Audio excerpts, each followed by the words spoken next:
تو گھروں کی آبادی کا تعلق میرے عزیزوں وہ حسن سلوک، بیوی کے سلوک اچھا ہو، بیوی کے اخلاق اچھے ہوں، گھر آباد، خامند کے اخلاق اچھے ہوں، گھر آباد ہے۔ اولاد سے حسن سلوک ہو، اولاد پہلے 10 سال اولاد کو دے دو، ساری زندگی تمہیں دے گی۔ 3 سال کا بچہ اسکول ڈال دیتے ہیں، 3 سال کے بچے کو روتے ہوئے بھیجتے ہیں، روتے ہوئے لاتے ہیں، اس کے دل میں ماں باپ کی نفرت جمنا شروع ہوتی۔ میں 11 سال کا تھا جب میرے باپ نے مجھے گاؤں سے سینٹرل ماڈل اسکول لاہور بھیجا کہ اس کو ڈاکٹر بنانا ہے۔ 11 سال کی عمر ماں باپ سے جدا ہونے کی نہیں ہوتی۔ اللہ نے ہمیں ایک چھوٹی سی بادشاہت دی اپنے علاقے کی، اور وہاں میں ہاسٹل میں چلا گیا، روٹی کھانے جاؤ میس میں، اور کپڑے دھونے کے لیے دھوبی تلاش کرو، بستر خود اٹھاؤ، کپڑے خود سیٹ کرو۔ تو میں اندر سے ٹوٹ گیا، بکھر گیا، اور میرا دل ماں باپ کی محبت کے لیے مر گیا۔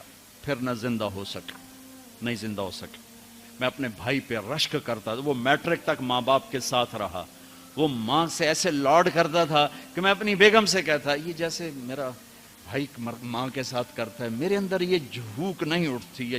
میں نے اللہ کے فضل سے تبلیغ میں لگنے کے بعد نوکر کی طرح ماں باپ کی خدمت کی، لیکن دل نے ساتھ نہیں دیا کہ وہ شمع بجھی جل نہیں سکی۔ آج کے ماں باپ 3 سال کے بچے کو اسکول ڈال کے کیسے کہیں کہ ہمارا بچہ ہمارا فرما بردار ہو؟ نہ ماں نے گود دی، نہ باپ نے سایہ دیا۔ ایک ماں 2 بچے نہیں سنبھالتے، ایک ٹیچر 30 بچے کیسے سنبھالے گی تھوڑی تنخواہ کے ساتھ؟ تنخواہیں تھوڑی۔ ہمارے اسکول تو آج کل تعلیمی ادارے نہیں ہیں، کاروباری ادارے ہیں۔ ایک لطیفہ ہے، ایک مس نے بچوں سے کہا بچوں بولو CUP سپ، سپ سانپ، ٹھیک ہے نا، CUP سپ۔ لڑکوں نے کہا نہیں مس CUP تو کپ ہوتا ہے۔ کہا نہیں کہو CUP سپ۔ کہا نہیں مس CUP کپ ہوتا ہے۔ کہا بیٹو اتنی تھوڑی تنخواہ میں CUP سپ ہی رہے گا، کپ نہیں ہو سکتا ہے۔ تو ہمارے اسکولوں کی یہ تعظیم ہے۔ یہ اللہ کے بندے خود کروڑوں روپے کماتے ہیں اور امپلائز کو اتنا بھی نہیں دیتے کہ روٹی ڈھنگ سے کھا سکے، تو انہوں نے بچوں کی تربیت کا کرنا، انہوں نے بچوں کو کیا پڑھانا؟ جو ماں بچے کے لیے نہیں تھک سکتی۔ پھر اس موبائل نے اولاد ماں باپ کو ایک دوسرے سے کاٹ کے رکھ دیا۔ ہمارے فیصل آباد میں ایک خاتون اسکول ٹیچر اور خامند ان کے اچھے پوسٹ پر، تو وہ پیپر چیک کر رہی تھی، رونے لگی۔ تو ان کے خامند نے پوچھا کیوں رو رہی ہو؟ اس نے ایک پیپر آگے کر دیا، رول نمبر ڈیش ڈیش۔ تو اس میں ایک تھا کہ آپ کیا بننا چاہتے ہیں، بچوں سے سوال آپ کیا بننا چاہتے ہیں؟ تو اس بچے نے لکھا تھا کہ I want to be a smart phone, میں اسمارٹ یہ موبائل بننا چاہتا ہوں، یہ آئی فون بننا چاہتا ہوں اور سیمسنگ فون بننا چاہتا ہوں، اس لیے کہ جب میں گھر آتا ہوں تو میں دیکھتا ہوں میری ماں مجھے اتنی توجہ نہیں دیتی جتنے اپنے موبائل کو دیتی ہے۔ جب میں اس سے بات کرتا ہوں تو مجھے نہیں دیکھتی، موبائل کو دیکھتی رہتی، مجھ سے باتیں کرتی ہے۔ اور جب میں اپنے ابا سے بات کرتا ہوں، اپنے لیپ ٹاپ پہ بیٹھا ہوتا ہے، وہ اسے دیکھتا رہتا ہے، مجھے توجہ نہیں دیتا۔ تو اس سے اچھا ہے کہ میں انسان کی بجائے ایک موبائل فون ہوتا کہ میرے ماں باپ مجھ سے پیار تو کرتے۔ تو اس نے میاں نے کہا تو اس میں رو کیوں رہے ہو؟ کہ یہ تیرے بیٹے کا پیپر ہے، یہ میرے تیرے بیٹے کا پیپر ہے، یہ میرے تیرے بیٹے کا پیپر ہے۔ ایک اس موبائل نے ہماری زندگیوں کو تلخ کر دیا، برباد کر دیا، تباہ کر دیا۔ یہ استعمال کی چیز تھی نہ کہ ہلاکت کی چیز۔ میراسیاں نو پتر ملیا انہیں چم چم کے مار چھڑیا۔ پاکستانیوں کو موبائل ملا، ٹائلٹ میں بھی بول رہے ہوتے ہیں، ٹائلٹ میں بھی سودے کر رہے ہوتے ہیں یہ یوسف جیسے۔ اتنی تلخ زندگی، گاڑی چلاتے ہوئے موبائل، کہاں ٹکر مارو گے؟ میرے کالج کا جگری یار 2 ٹکڑے کر دیا بس والے نے اس کے پیچھے، پوری گاڑی اس پہ چڑھا دی۔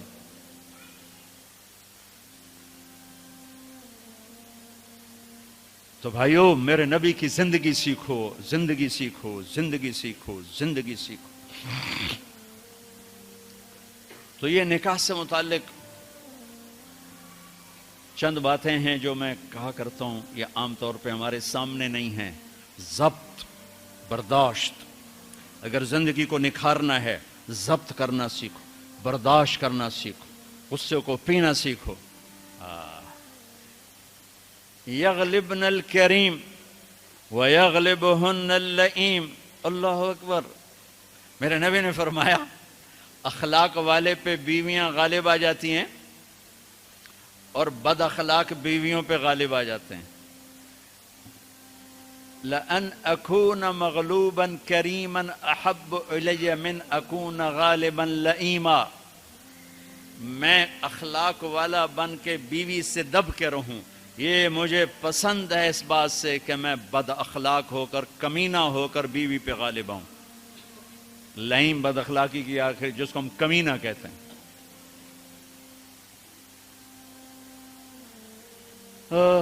خیرکم خیرکم لأہلہ وانا خیر لأہلی، میرے نبی نے فرمایا سب سے بہترین مسلمان وہ ہے جو بیوی سے اچھا سلوک کرے، اور میں تم میں سب سے اچھا سلوک کرتا ہوں اپنی بیویوں کے ساتھ۔ میمونہ رضی اللہ تعالیٰ عنہ کے گھر آپ کی باری ہے اور آپ کو پیشاب آیا، آپ اٹھے پیشاب کے لیے، پیچھے حضرت میمونہ کی آنکھ کھل گئی تو انہوں نے دیکھا بستر خالی، تو ان کو نا نفس نے چکر دے دیا، ان کے جی میں آیا کہ اللہ کے نبی مجھے چھوڑ کر کسی اور بیوی کے پاس چلے گئے، تو انہوں نے سوکن پنا غالب آیا، سوکن تو سوکن ہی ہوتی ہے، سو کن، یہ دو لفظ ہیں، سو کن، سو عدد ہے، کن کسے کہتے ہیں؟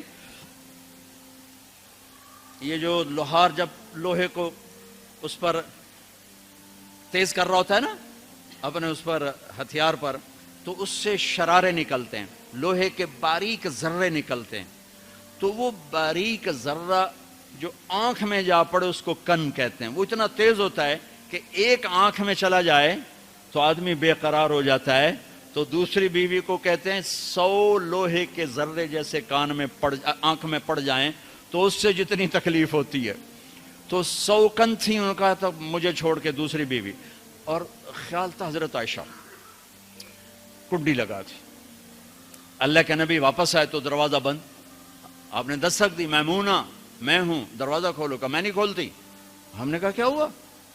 کہا مجھے چھوڑ کے دوسری بیوی کے پاس جاتے ہیں، باری میری ہے۔ آپ نے کہا اللہ کی بندی، انی حاقن، اب مجھے زور کا پیشاب لگا تھا میں اس لیے گیا تھا، کہا نہیں کوئی پیشاب نہیں ہے مجھے پتا ہے۔ آپ نے کہا میمونہ میں اللہ کا رسول ہوں، میں کبھی خیانت کر سکتا ہوں؟ پھر ان کو کرنٹ لگا، اوہ یہ میں نے کیا کیا، تو اللہ کا رسول، پھر ڈرتے ڈرتے دروازہ کھولا، پتہ نہیں اللہ کے نبی کیا کریں گے، آپ اندر آئے اور مسکرائے اور جا کر اپنی چارپائی پہ لیٹ گئے۔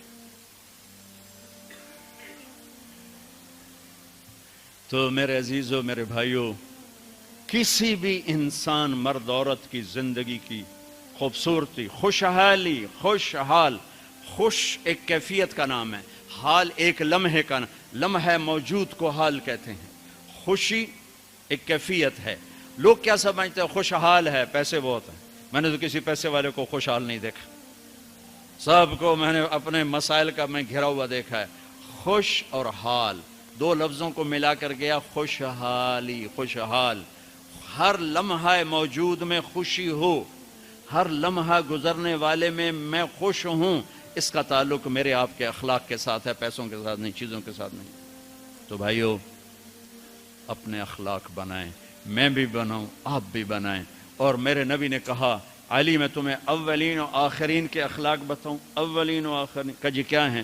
وَتَصِلُ مَنْ قَطَعَكَ وَتُعْتِ مَنْ حَرَمَكَ وَتَعْفُ عَمَّنْ ظَلَمَكَ، جو توڑے اس سے جوڑ، سبحان اللہ، جو نہ دے اس کو دے، جو زیادتی کرے اسے معاف کر دے، کہ یہ اولین و آخرین کے اخلاق ہیں۔ اور جو یہ سیکھ گیا، آپ نے کہا میں ضامن ہوں جنت الفردوس میں گھر لے کر دوں، اس کا نام تزکیہ ہے، اس کا نام اخلاق کی انتہا کا نام تزکیہ ہے، قلب جاری ہونے کا نام تزکیہ نہیں، اخلاق کی انتہا پر پہنچنے کا نام تزکیہ ہے۔ تو میرے عزیزو، اپنے آپ کو بھی سناتا ہوں، آپ کو بھی، فرحان کو بھی، سب کو، ہم اپنے گھروں کو خوبصورت بنائیں اچھے اخلاق کے ساتھ۔ جس کے اخلاق اچھے ہیں، جسے برداشت کرنا آتا ہے، تعریف کرو، اپنے بچوں کی تعریف کرو، اپنے شاگردوں کی کوئی خوبی دیکھو تعریف کرو، اپنی بیوی میں کوئی خوبی دیکھو تعریف کرو، اپنے ماں باپ میں کوئی خوبی دیکھو تعریف کرو، بیوی اپنے خاوند میں کوئی خوبی دیکھے تعریف کرے تو دل بڑا ہو جاتا ہے۔ خوشامد حرام ہے، تعریف حق ہے۔ جو آپ سنتے ہو حدیث پاک، جو تمہارے منہ پہ تمہاری تعریف کرے اس کو منہ میں مٹی ڈالو، یہ اس سے مراد تعریف نہیں، خوشامد ہے۔ جو تمہاری خوشامد کرے اس کے منہ میں مٹی ڈالو۔ یحبون ان یحمدوا بما لم یفعلوا، یہ خوش آمد ہے، تعریف کسی مسلمان کا جائز حق ہے اس کی خوبی پر۔ اپنی وہ ڈاکٹر عبدالحی صاحب رحمۃ اللہ علیہ ایک مرید کے ہاں گئے کھانا کھانے، تو کھانا ان کو پسند آیا، انہوں نے مرید سے پوچھا کس نے بنایا؟ کہا جی میری بیگم نے بنایا۔ کہا بلاؤ۔ وہ بیگم آ گئی تو کہنے لگے بیٹی میں نے آپ کے ہاتھ کا پکا کھانا کھایا، بہت بڑھیا تھا، بہت پسند آیا، جزاک اللہ خیر، جزاک اللہ خیر۔ تو وہ بیگم رونے لگی زارو قطار۔ تو ڈاکٹر صاحب رحمۃ اللہ علیہ نے پوچھا بیٹی رونے کی کیا بات ہے؟ کہا حضور آپ کے مرید کے پاس 30 سال ہو گئے، 30 سال میں ایک لفظ کبھی میں نے اپنی تعریف کا نہیں سنا۔ دنیا کا بڑا بخیل انسان ہے جو کسی کی جائز تعریف بھی نہ کر سکے۔ تو بھائیو رشتوں کو پانی پلاؤ، حسن سلوک کے ساتھ، تعریف کے ساتھ، درگزر کے ساتھ، محبت کے ساتھ، شفقت کے ساتھ، سینہ کھلا رکھو۔ اللہ نے عبادات کے اشارے کیے، اخلاق کو تفصیل تفصیل تفصیل سے بتایا۔ تو اللہ تعالیٰ میرے بھی اخلاق اچھے کر دے، آپ کے بھی اچھے کر دے۔ اگر ہمارا علمی حلقہ حسن سلوک، حسن اخلاق اور زبان کی شدت سے نرمی پر آ جائے تو کیا سے کیا پھول کھل جائیں گے، کیا سے کیا گل کھل جائیں گے۔ اسی چیز کو اپنے گھروں میں زندہ کرنا ہے۔ ضحاکن بسامن، میرے نبی گھر میں ہنسنے والے تھے، مسکرانے والے تھے، اپنے گھر والوں کے ساتھ ایک عام انسان کی طرح رہنے والے، گھر میں جھاڑو دے رہے ہیں، اپنے کپڑے دھو رہے ہیں، کپڑا پھٹ گیا خود سی رہے ہیں، جوتا ٹوٹ گیا خود اس کو ٹھیک کر رہے ہیں۔ میرے نبی کا اپنے گھر کے یہ کام تھے۔ اور تبلیغ اس کو سیکھنے کی ایک محنت، جہاں سے مل جائے۔ تبلیغ ایک خوبصورت محنت ہے، تزکیہ کی ہے۔ اللہ کے نیک بندوں کی صحبت میں بیٹھو، جہاں سے بھی یہ دولت ملے اسے حاصل کرنے کی کوشش کرو۔